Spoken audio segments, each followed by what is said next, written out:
So yesterday we completed the installation of our solar pipe package, including a 5 kVA hybrid inverter paired with a 5 kilowatt lithium battery. So today we allowed the system fully charged because we finished late yesterday, and today we had got to 100% earlier in the day, and then we've commissioned the system. So now this battery 5 kilowatt is rated at 51 volts, and on a load which we try to educate the residents, on a load of about 200 watts, is going to take us more than 10 hours.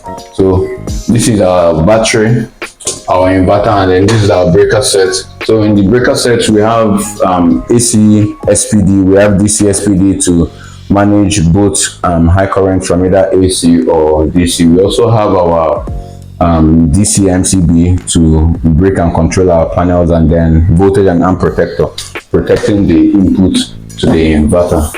This is the components of our solar bright package. We've completed. Maybe in a week we'll come to check on residents and know how the system is functioning for them. Thank you. Bye for now.